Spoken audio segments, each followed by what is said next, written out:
ಧರ್ಮಶ್ರೇಷ್ಠ ನಿಮ್ಮನ್ನು ನೋಡಬೇಕೆನ್ನುವ ಹಾಗೆ ಅಪೇಕ್ಷೆ ಪಟ್ಟಿದ್ದಾನೆ. ಆದಷ್ಟು ಬೇಗ ನೀವು ಬರಬೇಕಂತೆ ಅಂತ ಹೇಳಿ.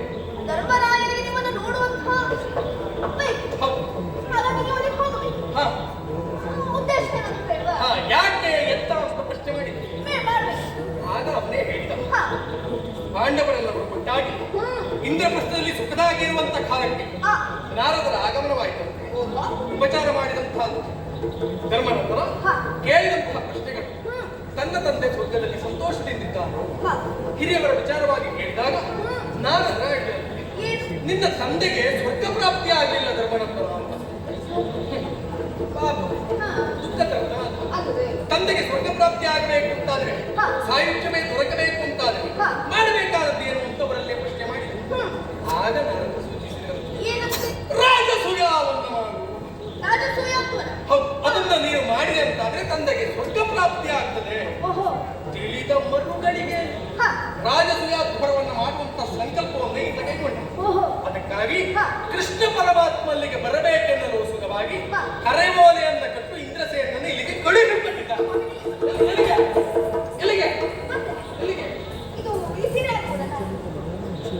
ಅಲ್ಲ, ಯಾವ ಸೀರೆ ಹಾಕ್ಬೋದು, ಆಗುದಿಲ್ಲ. ಈಗ ಸದ್ಯಕ್ಕೆ ಸಾಕು, ಇನ್ನು ಮತ್ತೆ ಇನ್ನೆಲ್ಲ ಅಲ್ಲ, ಪೆಟ್ಟಿಗೆ ನೋಡಿದ್ದೇವೆ ನಾವು. ಮತ್ತೆ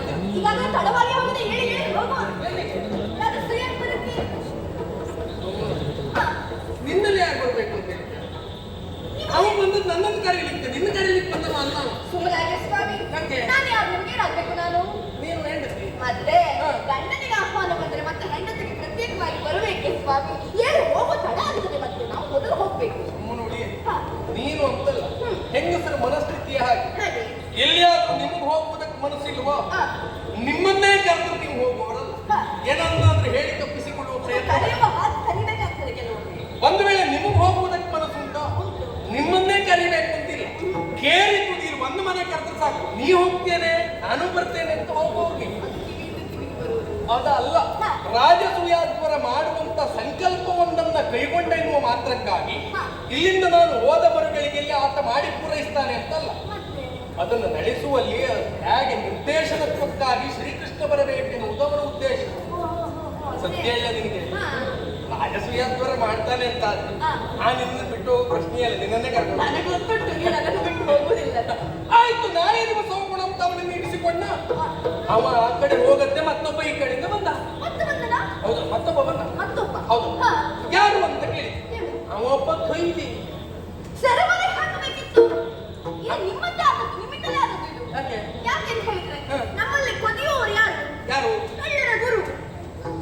ಒಂದು ಕಾಲದಲ್ಲಿ ನನ್ನ ಬಗ್ಗೆ ಹೇಳಿದ್ರು.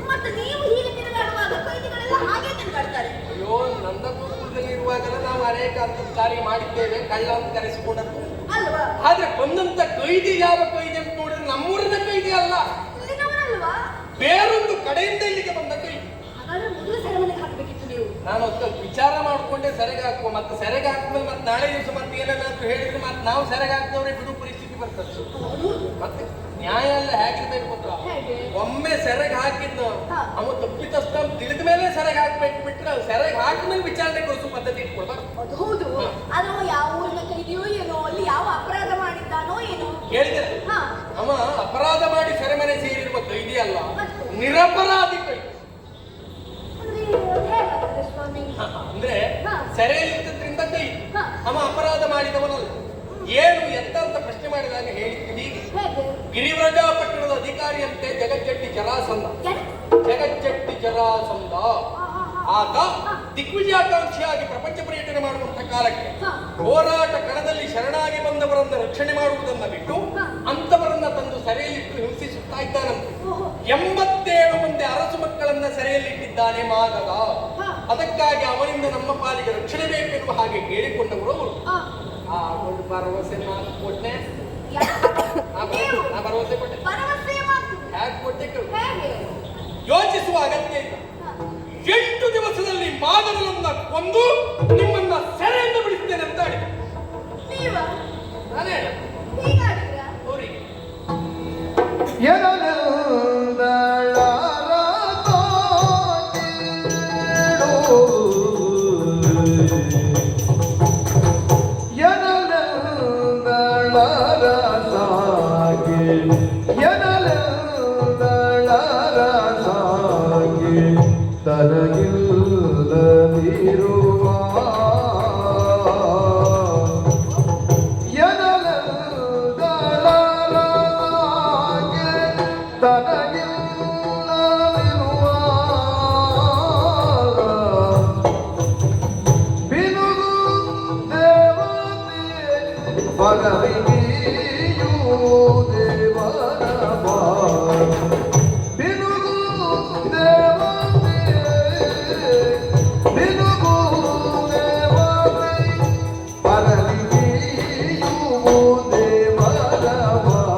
ಎನ್ನುವ ಗಾದೆಯನೊಂದ ಕಂಡೆನಿಂದಾನು ಕಂಡೆನಿಂದಾನು ಕಂಡೆನಿಂದಾನು ಜನಪಮಾಗದ ಗಂಜಿ ಜನಪಮಾಗದ ಗಂಜಿ ಊರ ಬಿಟ್ಟೀನು ಊರ ಬಿಟ್ಟೀನು ಊರ ಬಿಟ್ಟೀನು ಜನಪಮಾಗದ ಗಂಜಿ ಜನಪಮಾಗದ ಗಂಜಿ ಊರ ಬಿಟ್ಟೀನು ಊರ ಬಿಟ್ಟೀನು ಊರ ಬಿಟ್ಟೀನು ಊರ ಬಿಟ್ಟೀನು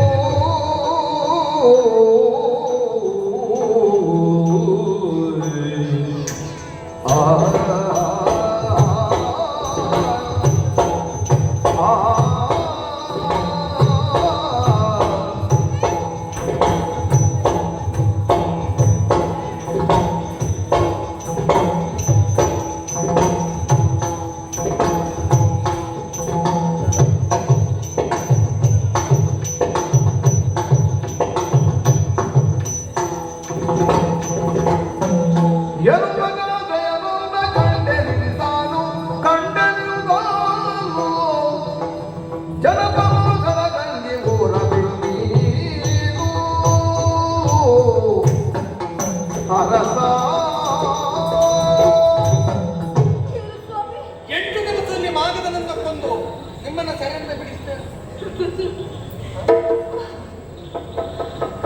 ಆಗುವುದಿಲ್ಲ ಸ್ವಾಮಿ. ನೀವು ಎಂಟು ದಿವಸ ಮಾಗದನನ್ನು ಕೊಂದು ನೀವು ಎಂಟರ ನಂಟೊಂದು ಯಾರಿಗೂ ಅರ್ಥ ಆಗುವುದಲ್ಲ.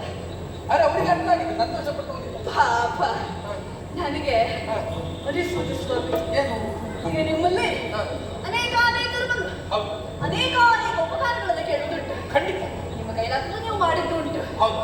ಆದ್ರೆ ಇವರು ಬಂದು ಕೇಳಿದ ನಂತರದಲ್ಲಿ ಹಾ. ನೀವು ಅವರಿಗೆ ಮಾತು ಕೊಟ್ಟಿರಾ? ಹೌದು ಮಾತದ ಹಾ. ಅವನ ಸೇರಿರುವಂತಹ ಸೆರೆಯಾಳುಗಳು ಇವರು. ಹೌದು ಅವರನ್ನು ಹಾ. ಬಿಡಿಸುತ್ತೇನೆ. ಬಿಡಿಸ್ತೇನೆ. ನನಗೀಗೊಂದು ಕತೆ ನೆನಪಾಗುತ್ತಾ ಉಂಟು. ಮತ್ತೆ ಹೇಳಲ್ಲ? ಅಯ್ಯೋ ನೀ ಹೇಳ್ತೀನಿ ಅಂತ ಕೇಳು. ಹೌದಲ್ಲ? ಮೊದಲಿಂದಲೇ. ಹೌದಲ್ಲ? ಹೌದು. ಒಂದಾನೊಂದು ಕಾಲದಲ್ಲಿ ಹಾ. ಒಂದು ದೊಡ್ಡವಾದಂತಹ ಕಾಡಿತ್ತಂತೆ. ಈಗಿಲ್ಲ, ಈಗಿಲ್ಲ, ಒಂದೊಂದು ಕಾಲದಲ್ಲಿ ಇದ್ದದ್ದೇ ಕಾಡು, ಈ ಕಾಡಿಗೆ ಹುಟ್ಟಬೇಕು ಇಲ್ಲಿ. ಈಗಲ್ಲ, ಹಳೆ ಹಳೆ ಹಳೆ ಕಟ್ಟವಾದಂತಹ ಅರಣ್ಯ ಮಧ್ಯದಲ್ಲಿ ಹಾ. ಒಂದು ಕಿರಿದಾದ ದಾರಿ ಇತ್ತಂತೆ. ಹ, ಈ ಹಾಡಲ್ಲ. ಈಗ ಅದು ಬಂದ. ಹೌದು. ಹಾಗಾದ್ರೆ ಆ ಕಿರುದಾದ ದಾರಿ ಇರುವುದು ಯಾಕೆ?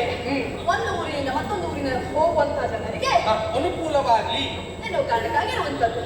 ಆ ದಾರಿಯ ಪಕ್ಕದಲ್ಲಿ ಒಂದು ಗುಡಿ ಇತ್ತಂತೆ. ಆ ಗುಡಿ ಯಾವುದು? ಹಾಳು ಬಿಟ್ಟಿರುವಂತಹ ಗುಡಿ. ಹಾ, ಅದರಲ್ಲೊಂದು ದೇವತೆ ಇತ್ತಂತೆ. ಆ ದೇವತೆ ಇರುವುದು ಹೇಗೆ? ಹೇಗೆ? ಪಿನುಗು ದೇವತೆ. ಪೂಜೆ ಪುನಸ್ಕಾರಗಳಿಗೆ ಯಾಕೆ? ಕಾಡು ಅಲ್ವಾ?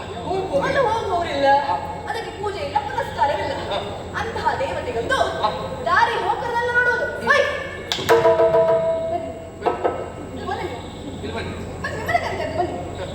ಏನು ಆಚರಿಸಿ ಮಾಡುವುದೇನು? ಈಗ ಬನ್ನಿ, ನನಗೆ ಪೂಜೆ ಮಾಡಿ, ನನಗೆ ಪುರಸ್ಕಾರ ಮಾಡಿ, ನಿಮಗೆ ನಾವು ವರ ಕೊಡ್ತೇನೆ. ಬನ್ನಿ, ನಾ ಕೊಡ್ತೇನೆ. ವಿಶ್ವಾಸ ಇಲ್ವಾ? ಪೂಜೆ ಮಾಡ್ಕೊಳ್ಳಿ, ಅವ್ರಿಗೆ ಗೊತ್ತಾಗ್ತದೆ. ನಿಮಗೆ ಕೊಡ್ತೇನೆ. ಇದನ್ನು ಒಪ್ಪಿ ಯಾರಾದ್ರೂ ಬರ್ತಾರ? ಈಗ ಅದು ಕರೆಯೋದು ಪಿನುಗು ದೇವತೆ ಕರೆದು ಪೂಜೆ ಮಾಡಿಸಿಕೊಂಡರೆ ವರ ಕೊಡೋದಕ್ಕೆ ಶಕ್ತಿ ಉಂಟ ಸ್ವಾಮಿ. ಸ್ವಯಂ ಶಕ್ತಿಯನ್ನೇ ಕಳೆದುಕೊಂಡದ್ದು ಇನ್ನೊಬ್ಬರಿಗೆ ಶಕ್ತಿಯನ್ನು ಕೊಡ್ಲಿಕ್ಕೆ ಅದು ಸಾಧ್ಯವಾ? ಹಾಗೆ ಆಯ್ತು ಈ ಕತೆ. ಅಂದ್ರೆ ಈ ಉದಾಹರಣೆಗೆ ನಿಮ್ಮನ್ನ ನಂಬಿಕೊಂಡು ಒಂದರಲ್ಲ ನಾ ಅವ್ರ ಬಗ್ಗೆ ಯೋಚನೆ ಮಾಡೋದು. ಹಾಗೆ ಏನು ಮಾಡಿದ್ರು? ಏನಂತ ಘನದೈವನೀವೆಂದು ಮರುಳಾನೇಂದ್ರಪರೋ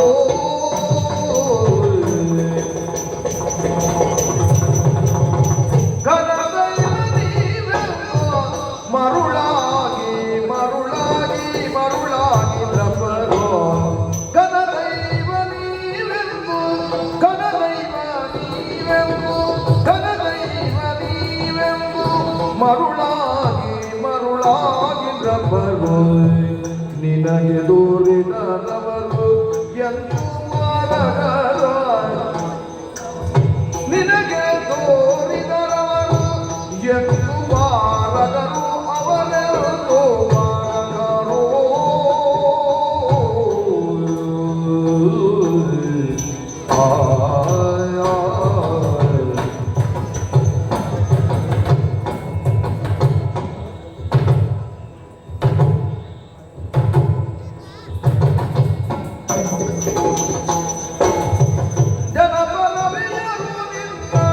ಮಹಿಮೆಗಳನಗೆ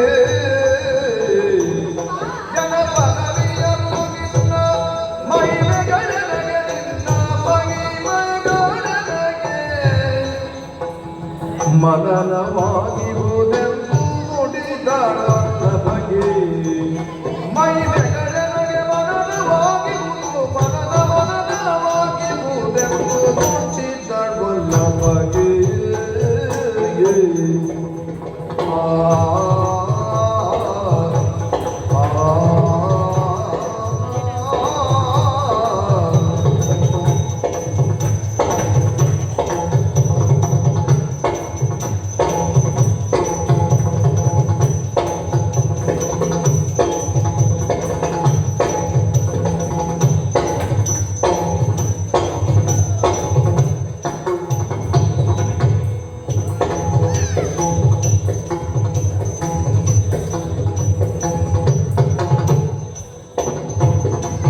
ಜನಪದರಿಯರು ನಿನ್ನ ಮಹಿಮೆಗಳನಗೆ ಮನನವಾಗಿರುವುದೆಂದು ನುಡಿದವಲ್ಲ ಬಗೆ ಮನನವಾಗಿರುವುದೆಂದು ನುಡಿದವಲ್ಲ ಬಗೆ ಘನದೈವ ನೀವೆಂದು ಮರುಳಾಗಿ ಇಂದ್ರಪರೋ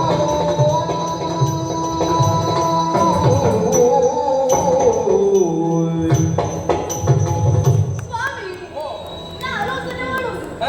ಅಬ್ಬಬ್ಬಾ, ಹಾಗಾದ್ರೆ ಇದು ನಿಮ್ಮ ಕೃತಾರ್ಥ ಆಲೋಚನೆ ಖಂಡಿತವಾಗಿ ಅಲ್ಲವಲ್ಲ? ಅಲ್ಲಿ ಎಷ್ಟು ಜನ ಇದ್ದಾರೆ ಅಂತ ಹೇಳಿದ್ರೆ 87 ಜನ ಈಗಾಗಲೇ. 87 ಮಂದಿ ಆದ ಸಮಕ್ಕಳು. ಸರಿ ಆಯ್ತು. ಯಾಕೆ? ನಿಮ್ಮ 8ರ ನಂಟು 8ರ ಗುಟ್ಟು ಎಲ್ಲವೂ ಸರಿ. 88 ಒಂದು ಆಗ್ಬೇಕಲ್ಲ ಅಲ್ಲಿ. ಅಲ್ಲಿ 88 ಆಗ್ಬೇಕು ಅಂತ ನಾನು ಹುಟ್ಟಿ. ನೀವು ಇಲ್ಲಿಂದ ಅಲ್ಲಿಗೆ ಹೋಗ್ತೀರಿ. ಹೌದು.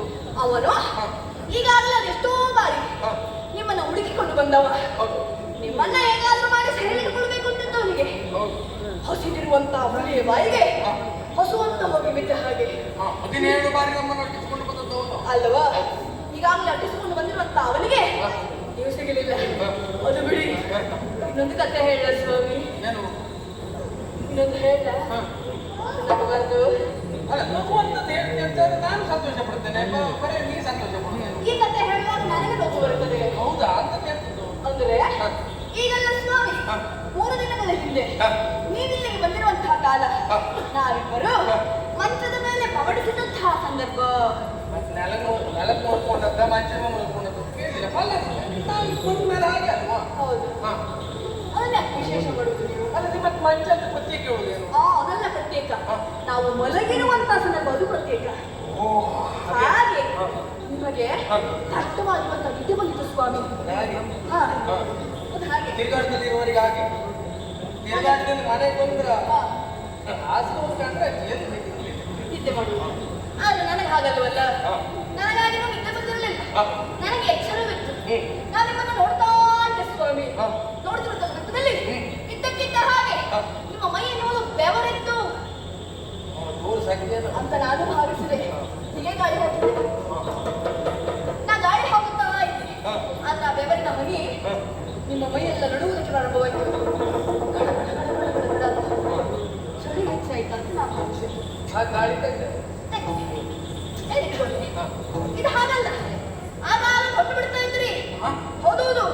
ಅಲ್ಲಿ ನಿಮ್ಗೆ ಎಚ್ಚರ ಆಯ್ತು ಅಂತ ನಾವು ಭಾವಿಸ್ಕೊಳ್ಳೋಣವೇ? ಕಣ್ಣೆನ್ನುವುದು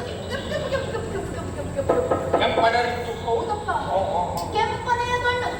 ನಿಮ್ಮ ದವಡೆ ಎನ್ನುವುದು ಕಚ್ಚಿಕೊಂಡಿದ್ರಿ ಹೀಗೆ. ಅವಳಿಗೆ ಹಚ್ಚಿದ್ದೆ. ಅವಳು ಕಚ್ಚಿದ್ರಿ. ಹೌದಪ್ಪ. ಆ ಸಂದರ್ಭದಲ್ಲಿ ನಿಮ್ಮ ಬಾಯಿಗೆ ಒಂದು ಮಾತು ಬಂದಿತ್ತು ಸ್ವಾಮಿ. ಏನು? ಮಾಗದ. ನನಗೆ ತಡುವುದಕ್ಕೆ ಬರುವುದಿಲ್ಲ. ಮಾಗದ ನಡುತ್ತಾಯ್ತು ನಿಮ್ಮ ಸ್ವರ. ಹೌದಪ್ಪ, ಎದ್ರೆ ಕಣ್ಣಿನಲ್ಲಿ ಮಾಗದ ನನ್ನ ಹೆಸರನ್ನು ಕೇಳಿಕೊಂಡು ನಾನು ಹೋಗಿ ಹೀಗೆ ಮುಟ್ಟಿದಷ್ಟೇ ಕೆಳಗೆ ಮಣ್ಣಿನ ಕೆಳಗೆ ಆ ಕೋಶ ಎಚ್ಚರಾಗಿರ್ಬೇಕು. ನಿಮ್ಗೆ ಎಚ್ಚರ ಆಯ್ತಾ?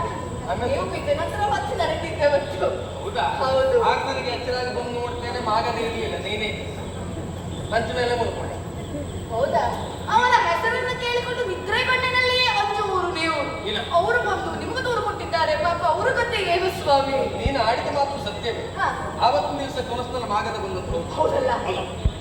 ನಾ ಹೆದರದ್ದು ತಿಳಿದುಕೊಂಡು ಅವನ ಹೆಸರು ಕೇಳಿಕೊಂಡೆ ಹೆದರ್ಕೊಂಡು ಹೋಗ್ತೀರಿ ನೀವು. ಈಗ ಬೆವರು ಹೊಡೆಯುವುದು, ಕೈಕಲ್ ಗಡಗಡ ನಡುಗುವುದು, ಅವಳು ಗಚ್ಚುವುದು, ಕಣ್ಣು ಕೆಂಪಡರುವುದು, ಇದೆಲ್ಲ ಯಾವಾಗ? ಭಯ ಭಯ, ಜೀವ ಭಯ. ಒಂದು ಇನ್ನೊಂದು ತಡೆದುಕೊಳ್ಳಲಾರದಿರುವ ಸಿಟ್ಟು ಬಂದಾಗ ಹಾಗೆ ಆವತ್ತು ಕನಸಿನಲ್ಲಿ ಮಾಗದ ಬಂದ ಇರುವ ಮಾಗದ ಮಾಗದ ಬಿಡುವುದಿಲ್ಲ ಬಿಡುವುದಿಲ್ಲ ಅಂತವನ ರಟ್ಟೆಗೆ ಕೈ ಇಟ್ಟ.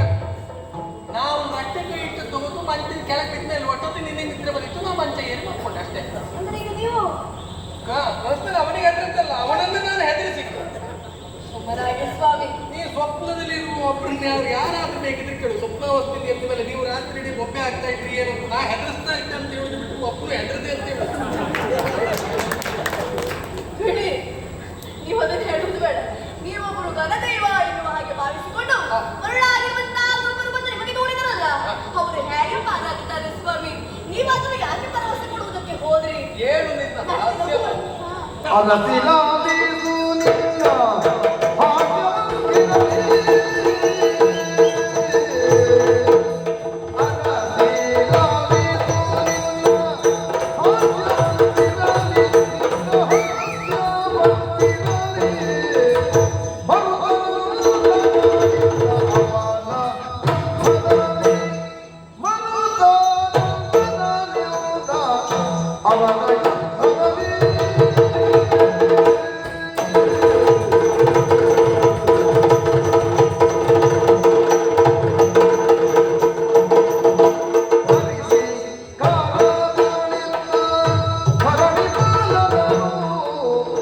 Hare